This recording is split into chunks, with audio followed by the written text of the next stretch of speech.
Let's talk about taste changes after gastric sleeve, gastric bypass, duodenal switch, maybe even GLP-1 medications.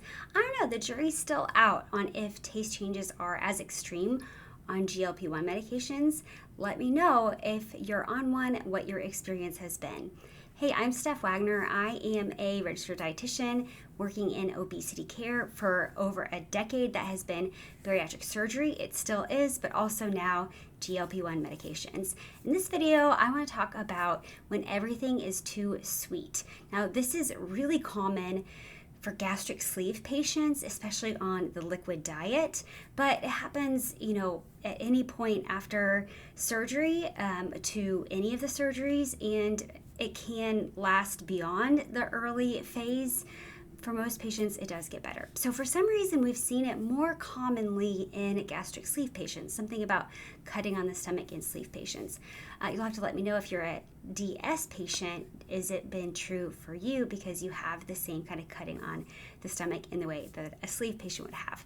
But what's extra tricky about having these taste changes and then things being really, really sweet is if you're on a liquid diet, usually those food choices are protein shakes, or they're having you do lots of liquids and you're having flavored waters that are sweetened. So it can be a tricky time for sure if you're having a lot of aversions to sweet flavors. So I want to give you some practical tips when things are really sweet, how to get your fluids in and to get your protein in. I know it's overwhelming. It will get easier. I'm pretty confident that the taste changes will adapt, or you will adapt with it. Your taste buds actually change over every 10 days. So you've had these hormone changes, you've had all these changes in your body and your food preferences, and your taste buds will change. So it could be that the intensity is going to change and that you'll change. It's going to get better one way or the other. It's just going to be an adjustment period. Thankfully, you won't be in a liquid diet for forever either. One thing is, if you haven't already, to try tons of different herbal teas. There's so many different flavors on the market, and you might find that you really love the spicier teas. My favorite one is by Celestial Seasonings. It's called Bengal Spice, and it's an herbal tea, so it counts as water. You can drink it all day long. An herbal tea means it's naturally caffeine-free, that it's never had caffeine, compared to a caffeinated tea that is decaffeinated. They pull the caffeine out, it's still going to have a little bit of caffeine. You can have decaf teas, but an herbal tea is going to mean has no caffeine whatsoever. It never has had caffeine. So herbal teas, try all the different flavors, and you might be surprised to find what you really gravitate towards.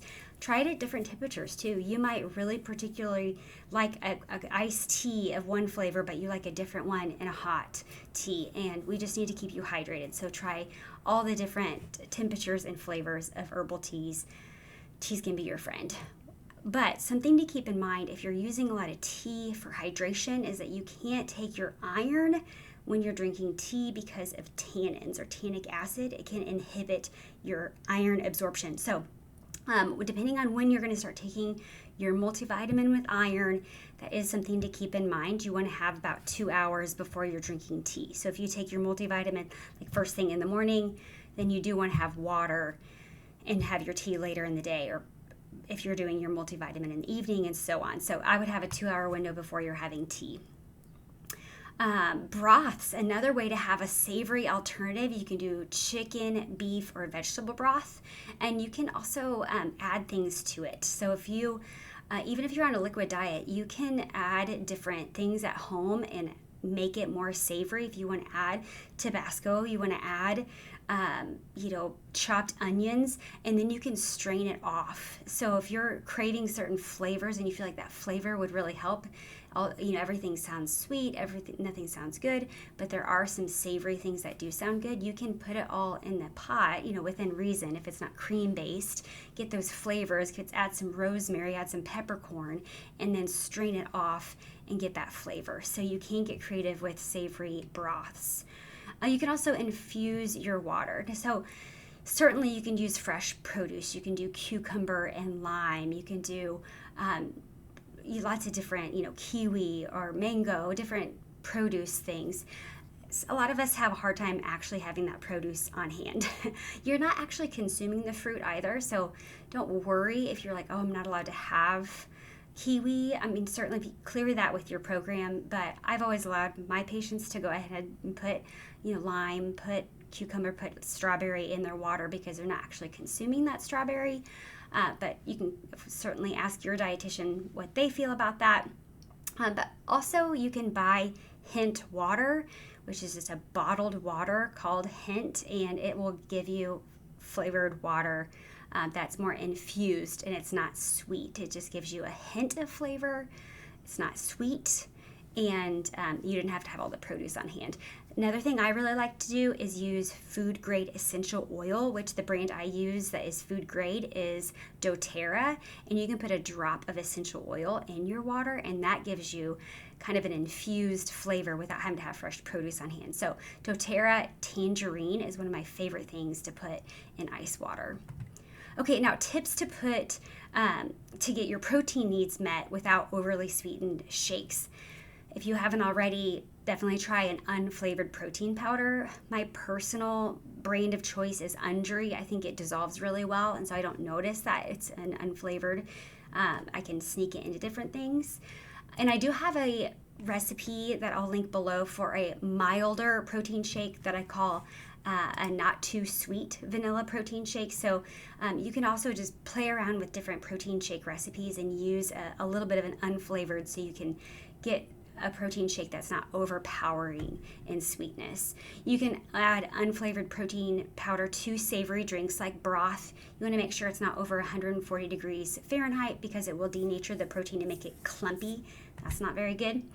And just play around with it. There's also products on the market that are designed to be savory proteins, like a protein tomato broth or a protein cream of mushroom soup.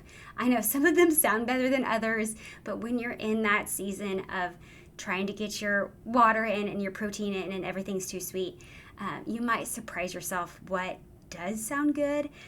So sometimes that means you do have to invest a little bit in some protein soup or protein beef bouillon that you would never otherwise try, but you need to try it right now, and maybe it won't go well and you'll pass it on to somebody at a support group the next time you see them or something like that. But now is the time to try some different things because you might be surprised because of how things are tasting so different to you right now. So the strong aversions to sweet foods, they may fade with time. For others, the preference for savory or less sweet things just might become a new normal, and you just kind of, it's part of your journey, and you kind of get used to it and find new recipes and new styles that work for you. I have tons of resources and recipes at bariatricfoodcoach.com. Hop on my email list. I send free recipes and tips every single week, and I have even more inside my Premier Access membership, including courses like the Food Fundamentals course, where I go through macros and calories and how to balance protein, carbs, and fat, and meal planning and all the things. So if you need more help on your journey after surgery, that's what I'm here for. That's why I've been online for a decade and I'm still going strong. So I'd love for you to come check it out. Thanks for watching. Wishing you all my best on your journey. Take care.